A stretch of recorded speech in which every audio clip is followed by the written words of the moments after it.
Young Jay Leno, eyes gleaming at a New York car show, dreamed of horsepower and chrome. In his Burbank, California garage, a living cathedral of nearly 190 cars and 160 motorcycles, Leno has built a haven where steel tells tales of ambition, ingenuity, and heart. From scrubbing floors at a Mercedes dealership in college to becoming a comedy icon, his passion for cars rivals his wit. Each vehicle a chapter in a legacy he preserves. These cars aren't just things, he says, voice warm with reverence. They're dreams you can drive. This journey through his 10 most cherished treasures is a love letter to the automobile, celebrating passion, nostalgia, and the joy of keeping history alive. 4 wheels. 1963 Chrysler Turbine. In the 1960s, America chased space-age dreams, and nothing embodied them like Chrysler's Turbine car. Styled by Gia with bronze, spaceship-like curves, its A831 turbine engine produced 130 horsepower, 425-volt BFT of torque, and could run on anything, even Chanel No. 5, as Chrysler once. Its eerie whine sounded like the future itself. 55 were built for a 1963-66 public test, but problems with fuel economy, acceleration, and startup doomed the project. Chrysler crushed most, leaving only 9. Jay Leno owns the sole private, Survivor. To him, it's a symbol of lost optimism. It's about dreaming big, he says, keeping the car alive with meticulous care. The Turbine car never reached mass production, yet its boldness remains its legacy, a shining echo of an era with limitless. 1990 Ford Shogun began life as a humble Ford Festival with just 58 horsepower, until Chuck Beck and Rick Titus dropped in a 3.0-liter Yamaha V6 from the Taurus SHO. And the result was the Ford Shogun, a 2,200-pound mid-engine rocket pushing 220 horsepower, with nitrous adding another 50 on demand. Hit a nitrous and it feels like you're cheating physics, Jay Leno laughs, grinning in his Burbank garage. Only 7 Shoguns were ever built, each costing about $50,000 in 1990, making it rarer than most Ferraris. With custom fiberglass, bodywork, a lowered stance, and razor-sharp handling, it looked quirky yet menacing. Leno, who owns one, calls it a Frankenstein's monster that works perfect, a glorious anomaly that turned an economy hatch into a supercar slayer. 1972 Mercedes-Benz 600 compressor. As a college kid mopping floors at a Mercedes dealership, Jay Leno gazed at luxury cars with longing. The 1972 Mercedes-Benz 600 compressor fulfilled that. My favorite, he declares, pride swelling. Built from 1964 to 1981, this brown behemoth was the chariot of tycoons and tyrants, its presence pure authority. A 6.3-liter V8 with a non-factory supercharger unleashed 525 horsepower on gasoline, its torque immense, paired with a 4-speed automatic. Its hydraulic system, controlling windows, seats, and trunk, was an engineering marvel, rivaling aircraft complexity. Leno got his from Carl Middlehouse, a 600 enthusiast. That supercharger makes it roar. A console refrigerator added decadence, the V8's rumble stirring the soul. Driving it in Los Angeles, Leno feels regal. It's a bank vault with a rocket.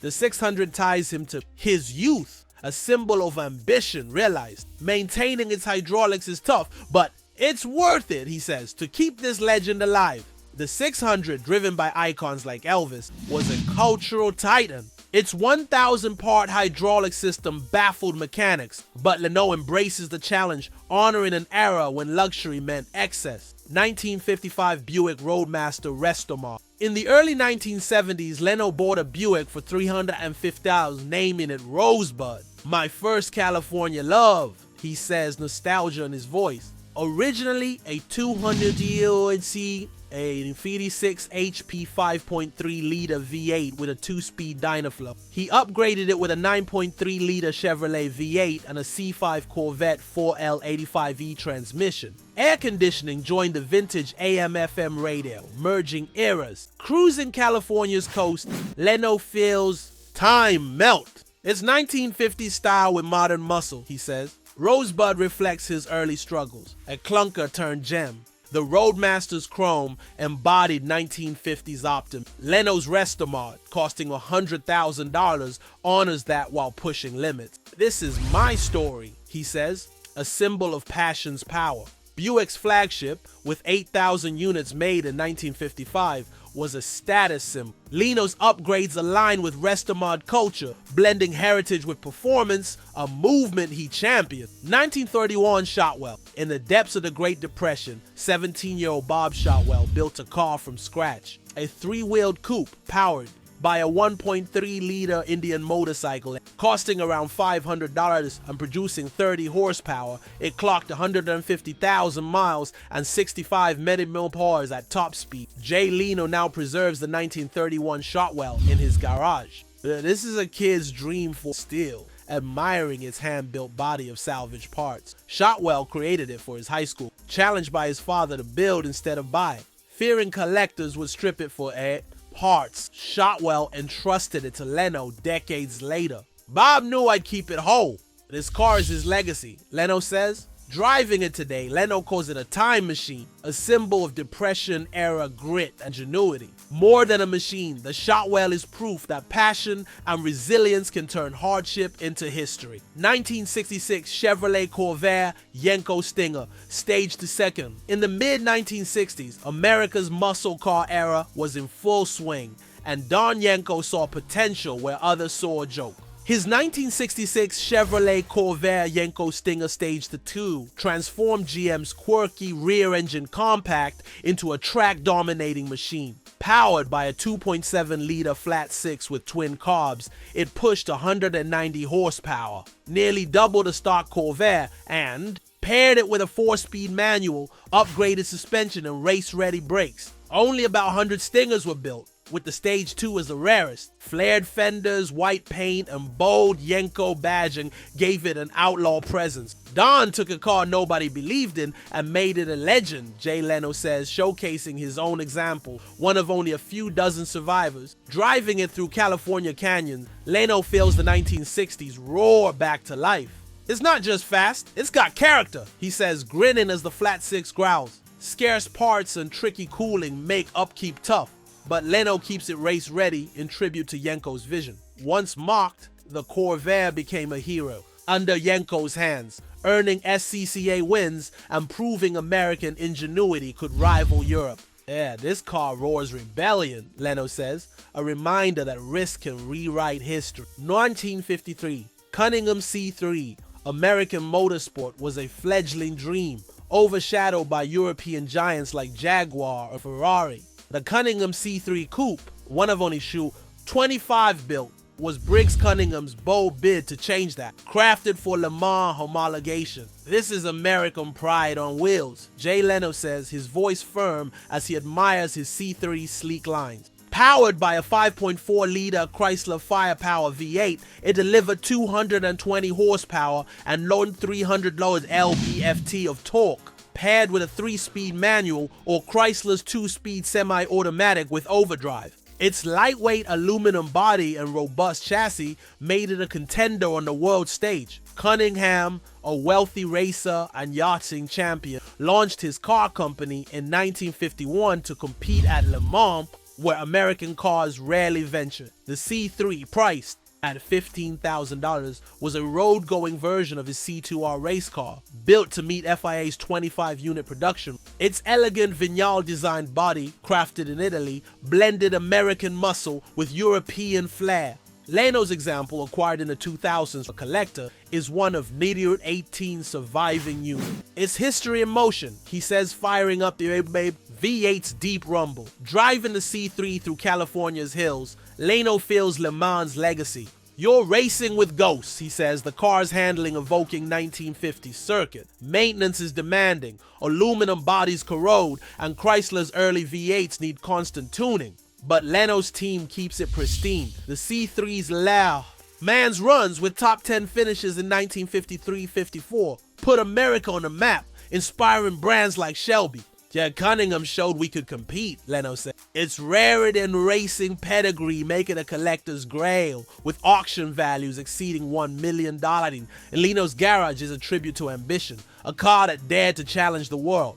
1928 Bugatti Type 37A. It is a jewel of pre-war racing. It's supercharged 1.5-liter inline-4, producing 79 horsepower and hitting 122 mph, a feat in the 1920s. This is driving history, Jay Leno says, his voice hushed as he admires its elegant lines. Acquired from Robert Dunlop, former American Bugatti Club head, in the 1990s, it's a Grand Prix winner that embodies Bugatti's finesse. The supercharger, rare for the Type 37, boosted power from 59 HP, making it a track terror. Built from 1927 to 1930, June's 290 Type 37s were made, with 170 supercharged Type 37As. Its lightweight chassis and precise handling dominated European circuits. Leno's example, one of EQ50 surviving 37As, requires delicate maintenance, magneto ignition, and cable brakes demand expertise, but runs like new.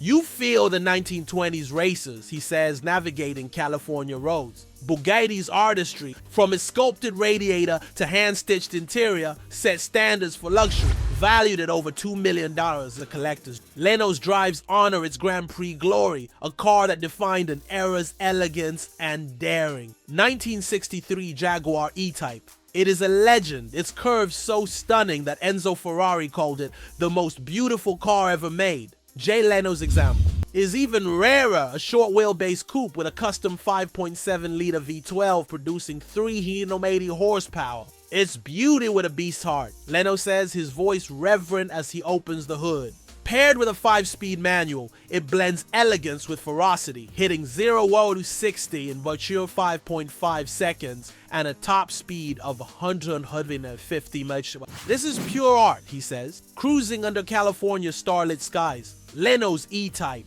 modified in the 1990s by a previous owner, swaps the standard 3.8-liter inline-6 V12 from Jaguar XJS, a $50,000, $120,000 today, conversion that makes it the only short wheelbase V12 E-Type known.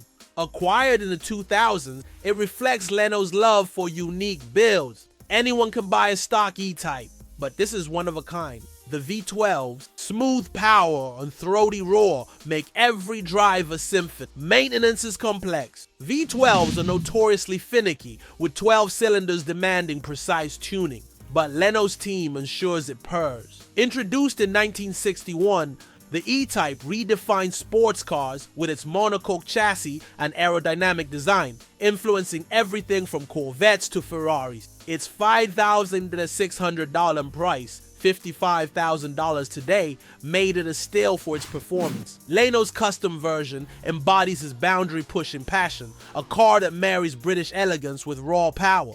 It's like driving a sculpture, he says, a nod to an era when beauty and speed were one. 2001 Blasterline Special Randy. Grubs, it is automotive art. A 30-liter V12 from an M47 patent tank, delivering 1,600 horsepower and 3,000 lb-ft of torque. It's a monument, Leno says, all in his bought for $125,000 in 2003. It's 6-speed automatic and 140 milliliters top speed make it a torque mod. Upgraded with a GMC truck axle and twin turbos, it's a rolling masterpiece. Grub, a custom builder, crafted it in 2001 for $200,000. Its aluminum body, a sculpture. Leno, smitten by its audacity, drives it sparingly, each outing a spectacle. It shakes the earth, he says. Maintenance is intense. Tank engines guzzle fuel at 2 millibroskro, but Leno's team keeps it roaring. The Blasterline sparked a custom car movement, its influence seen in shows like Monster Garage. It's Grub's vision and my passion, Leno says, a car that redefines what's possible. Jay Leno's Garage is a love story, each car a chapter of passion, from the turbine car's hum to the Blasterline's roar. These 10 treasures embody history's soul, preserved by Leno's devotion. Share your thoughts in the comments, and don't forget to like and subscribe for more dives into Hollywood's hidden history.